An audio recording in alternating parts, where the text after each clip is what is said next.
நம்முடைய ஆண்டவராகிய இயேசு கிறிஸ்துவின் அருளும் தாயும் தந்தையுமாக இருந்து வழிநடத்துகிற கடவுளுடைய பேராற்றல் நம் அனைவரையும் ஆசீர்வதித்து காப்பதாக ஆகும்.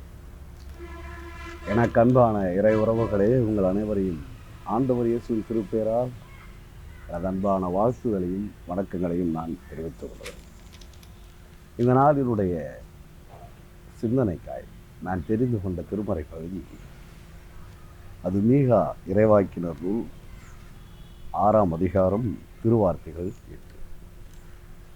மீகா 6ஆம் அதிகாரம் திருவார்த்தை 8. மனிதனே, நலமானது இன்னதென்று அவர் உனக்கு தெரிவித்திருக்கிறார். நியாயம் செய்து மனதார இரக்கத்தை பாராட்டி உன் கடவுளுக்கு முன்பாக மனத்தாழ்மையாய் நடப்பதே அல்லாமல் வேறு எதை கர்த்தர் உன்னிடம் கேட்கிறார் என்பதே என்பதாம். என் அன்பு இறை உறவுகளே, மிக சிறப்பான திருமறை பகுதி. கடவுளின் எதிர்பார்ப்பை மிக யதார்த்தமாய் நேரடியாய் நம்மிடம் விளக்குகிற ஒரு பகுதியாக இந்த பகுதி இருக்கிறது. கடவுள் நம்மிடம் என்ன எதிர்பார்க்கிறார்? இதற்கு முன்பாக இன்னொரு விஷயத்தையும் அந்த பகுதி நமக்கு சொல்லுகிறது. கடவுள் நம் ஒவ்வொருவருக்கும் நல்லது இன்னதென்று அறிகிற அறிவை தந்துள்ளார். எனவே நாம் சாக்கு போக்குகள் சொல்லுகிறார். ஆண்டவரே, எனக்கு தெரியாமல் இது நடக்கிறது, நான் தெரியாமல் செய்துவிட்டேன், அல்லது என்னை ஏமாற்றி விட்டார்கள், நான் ஏமாந்ததனால் இப்படி நடந்தது என்று சாக்கு போக்குகள் சொல்வதற்கு இல்லை. ஏனென்றால் மனிதராகி நம் ஒவ்வொருவருக்கும் நம்முடைய சிந்தனை அளவில், நம்முடைய உள்ளத்தின் ஆழத்தில், நாம் செய்கிற செயல், நம்முடைய பேச்சு, நம்முடைய வாழ்க்கை முறை, அதில் உள்ள உண்மைத்தன்மை, இவைகளையும் அவைகளினால் ஏற்படுகிற தாக்கங்கள் என்ன என்கின்ற எதிர்பார்ப்பும் நாம் நன்கு அறிந்தவர்களாகவே இருக்கிறோம்.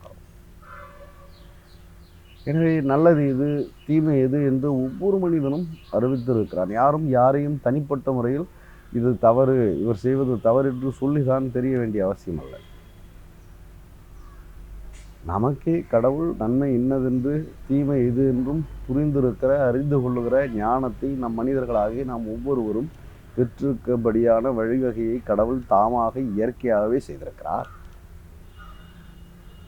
எனவே நாம் இப்போது நம் வாழ்வில் ஏற்படுகிற சங்கடங்களுக்கு, நம் வாழ்வில் ஏற்படுகிற துன்பங்களுக்கு, துயரங்களுக்கு நாம் வேறு யாரையும் காரணமோ அல்லது பொறுப்பேற்க சொல்ல இயலாது.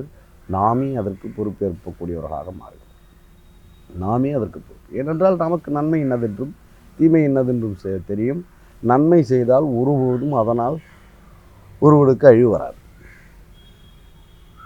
நன்மை செய்வதனால் ஒரு மனிதனுக்கு துன்பம் கூட நேரிடலாம், ஆனால் நன்மை செய்கிற மனிதனுக்கு அழிவு ஏற்படாது.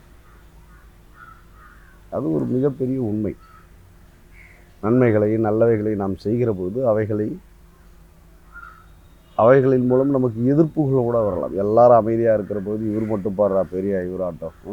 ஒரு காலத்தில் நல்ல பணி செய்கிறாருன்றதை பற்றி இந்த ஆஃபீஸில் இந்த கிளர்க்காக இருக்கிறார் பாருங்கள், அவர்கிட்ட இந்த வேலையை சொன்னீங்கன்னா ஒரு சின்ன கஷ்டம் இருக்காது. நல்ல மனிதர் சிறப்பாக அந்த வேலையை மிக நேர்த்தியாய் நிறைவாய் செய்து முடிப்பார் என்று சொல்லுவதை நாம் அநேகர் கேட்டிருக்கிறோம். இப்பொழுதும் அதே வார்த்தையை பயன்படுத்துகிறார்கள். சில அலுவலகங்கள் மிக சிறப்பான மனிதர், நல்ல மனிதருங்க, காசு வாங்கிட்டார்னா கொடுத்த வேலையை மிக கணக்கச்சிதமாக முடித்து விடுவார் என்று சொல்லுகிற அதே நல்ல மனிதர் என்ற வார்த்தையை வேறு விதமாக, இது ரெண்டிலும் எது சரியானது என்பது ஒவ்வொருவரும் அறிந்திருக்கிறோம். எது சரியானது? ஒரு அலுவலகம் முழுவதும் தீமை செய்கிற, லஞ்சம் பெறுகிறவர்கள் இருக்கிற போது ஒரே ஒரு மனிதன் நேர்மையோடும் உண்மையோடும் தனக்கு கிடைக்கப்பட்ட பொறுப்புகளில் உத்தமத்தோடும் பணியாற்றுகிறான் என்றால் அவரை இந்த சமூகமும் இந்த உலகமும் அல்லது சுற்றி இருப்பவர்கள் என்ன சொல்லுகிறார்கள்? இவர் வைக்கப்போரில் படுத்திருக்கிற நாய் என்கின்ற மிக தடித்த வார்த்தையே பயன்படுத்துகிறார்.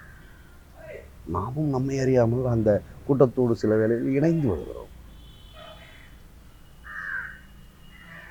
கடவுள் சொல்லுகிறார், மனிதனே, நல்லது என்னதென்று நான் உனக்கு அறிவிக்கிறேன். எனவே நாம் மிக பொறுப்பு மிக்கவர்கள், கவனத்தோடு நம் வாழ்க்கையை நகர்த்த வேண்டியவர் என்பதை இந்த பகுதி நமக்கு முதலாவது சுட்டுகிறது. இரண்டாவதாக, இந்த மனத்தாழ்மை என்பது மிக சாதாரணமானது தான். எளிமையான வாழ்க்கை, அதிகாரங்களற்று,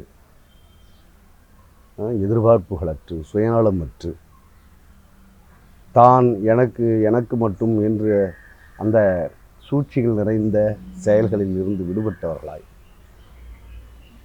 நன்மையை வாய்ப்புள்ளவர்கள் செய்வதும், நன்மையை செய்ய வேண்டும், நன்மைகளை நடைமுறைப்படுத்த வேண்டும் என்ற அந்த உண்மைத்தன்மையும் நாம் நம்முடைய முன்னோர்கள் காலத்திலிருந்து பெற்றிருக்கிற நன்மைகளெல்லாம் நினைத்து பார்க்கும். இந்த பகுதியினுடைய இன்னொரு வசனம் 6ஆம் அதிகாரத்திலே 5வது வசனத்தினுடைய பிற்பகுதி ஒரு வசனத்தை நமக்கு ஞாபகப்படுத்தும். கில்கால் மட்டும் நடந்ததையெல்லாம் நினைத்து கொண்டு, என் ஜனமே மோவாபின் ராஜாவாகி பாலாக் செய்த சோதனைகளையும் பேயோரின் குமாரனான பிலோயமன் அவனுக்கு சொன்ன பதிலையும் கீத்தும் தொடங்கி கில்லால் மட்டும் நடந்ததையும் நினைத்து கொண்டு கர்த்தருடைய நீதி செயல்களை அறிந்து கொள்வாய். நம் பெற்றோர், நம் முன்னோர், நம் வாழ்க்கையில் கடவுள் செய்த நியாயங்களை எல்லாம் நாம் இப்போதும் நினைத்து பார்க்க அழைக்கப்படுகிறோம். அந்த நியாயங்களுக்கும் ஆசிகளுக்கும் நாம் உண்மையில் உகந்தவர்கள் தானா என்பதை நாம் சிந்திக்க அழைக்கப்படுகிறோம். அப்படி இன்று நாம் பெற்றிருக்கிற இந்த பேர்வாழ்வு, கல்வி, உயர்வு, மகிழ்ச்சி, எதுவாகட்டும், அதிகாரம், இவைகளாகட்டும், இவைகள் எல்லாவற்றையும் நாம் இப்போது அடுத்த தலைமுறைக்கு நாம் பெற்றிருக்கிற இந்த உயர்வை நோக்கி எப்படி மிக குறுகிய இடத்திலிருந்து மிக உன்னதமான இடத்துக்கு இந்த தலைமுறையில் நம்மை கடவுள் உயர்த்திருப்பது எவ்வளவு உண்மையோ அவ்வளவு எதிர்பார்ப்பும் அதே நோக்கமும் கடவுள் நம்மீது வைத்திருக்கிறார். நாமும் அப்படிப்பட்ட வாழ்க்கையை பிறருக்கு தர வேண்டும், இதை நடைமுறைப்படுத்த வேண்டும், நம்மால் அவைகளை செய்ய வேண்டும் என்ற அந்த பொறுப்புணர்வையும் நமக்கு கற்றுத்தருகிறது. அன்புக்குரியவர்களே, கடவுள் நமக்கு நலமானதை அறிவித்திருக்கிறார். நம்மிடம் அவர் எதிர்பார்ப்பது எளிமையான வாழ்க்கை, உண்மை உள்ள வாழ்க்கை, ஒப்படைப்புள்ள வாழ்வு, நியாயம் சார்ந்த வாழ்வு, அறம் சார்ந்த வாழ்வு கடவுள் எதிர்பார்க்கிறார்.